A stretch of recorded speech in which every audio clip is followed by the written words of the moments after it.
Hello viewers, আসসালামু আলাইকুম। সবাই কেমন আছো? আশা করি আল্লাহর রহমতে ভালো আছো। জি আলহামদুলিল্লাহ, আমিও খুব বেশি ভালো আছি।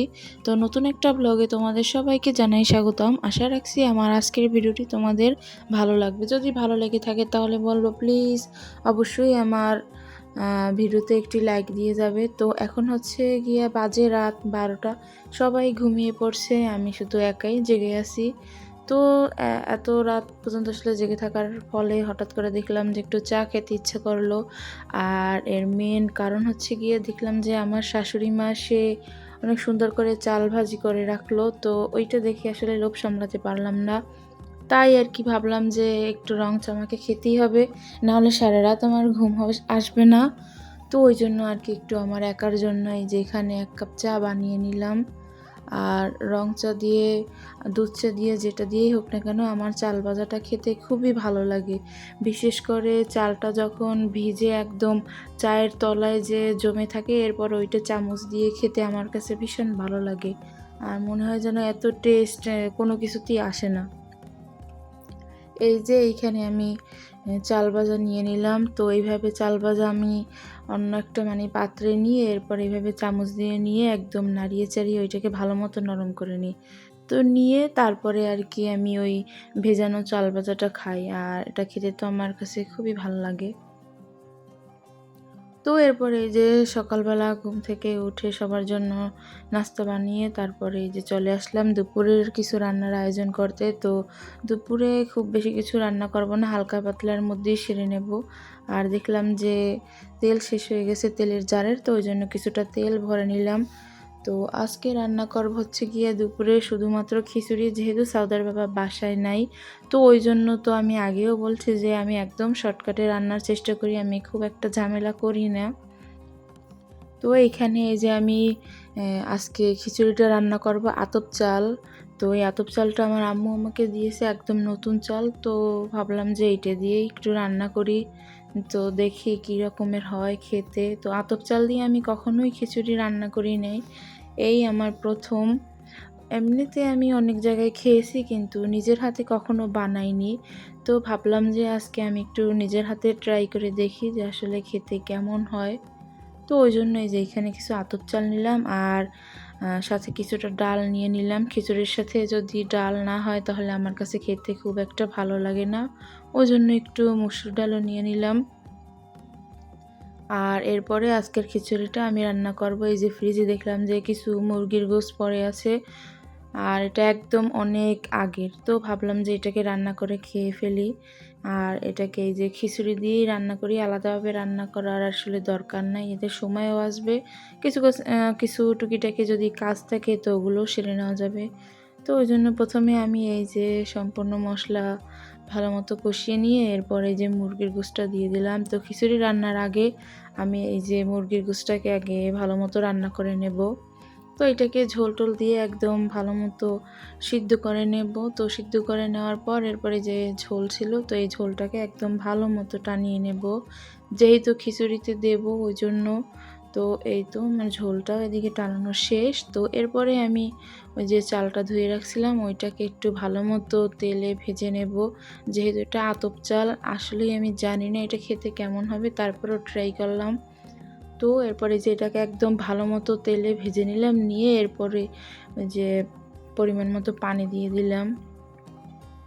তো পানি দিয়ে একটু নাড়াচাড়া করে নেব। তো এর মধ্যে আমি লবণ দিয়েছিলাম, সাথে কিছুটা কাঁচামরিচও আর কি অ্যাড করলাম। তো অ্যাড করার পর যখন দেখলাম যে কিছুটা হয়ে আসছে, চালটা একটু ফুটে উঠছে, ওই সময় আমি এই যে মুরগির গোশতটা দিয়ে দিলাম চালের সাথে। আর এরপরে আমি দিয়ে দেব 2টা ম্যাজিক মশলা। তো ম্যাজিক মশলা দিয়ে খিচুড়ি রান্না করলে খেতে মন্দ লাগে না, ভালোই লাগে। তো ওই জন্য 2 প্যাকেট দিলাম। তো দিয়ে এরপরে আমি ভালো মতন একটু মিক্স করে নেব, যেন প্রত্যেকটা চালের গায়ে মশলাটা লেগে যায়। তো এরপরে এই যে ভালো মতো নাড়াচাড়া করে এরপরে আমি এই যে এটা ঢাকনা দিয়ে নেব। তো এরপরে আমার এই যে খিচুড়িটা রান্না করা শেষে এরপরে দেখলাম যে খাটের যে উপর সাইডটা প্রচুর পরিমাণে ময়লা জমে আছে। অনেক দিন পর্যন্তই হইল যে খাটের এটা পরিষ্কার করা হয় না।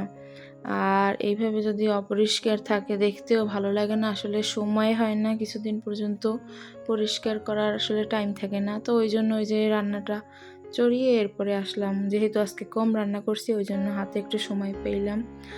আর খাটের এই যে এইগুলো পরিষ্কার করতে প্রচুর পরিমাণে ঝামেলা হয়। দেখা যায় যে যখন আমরা ডিজাইন দিয়ে বানাই, প্রচুর ডিজাইন দিই, কিন্তু যখন ওইগুলো পরিষ্কার করতে যাই তখন আসলে বোঝা যায় যে কীরকম একটা ঝামেলা লাগে এগুলো পরিষ্কার করতে। তারপরও আমি আর কি ওই উপরে উপরে কোনো রকম আর কি পরিষ্কার করলাম, অতটা মানে গাঢ়ভাবে পরিষ্কার করিনি। যখন সময় পাবো তখন আর কি ওইভাবে ভালো মতন একদম পরিষ্কার করে নেব, একটা ব্রাশ দিয়ে ভালো মতো ভিতরে ওই যে ফুলের মধ্যে একদম ঘষে ঘষে।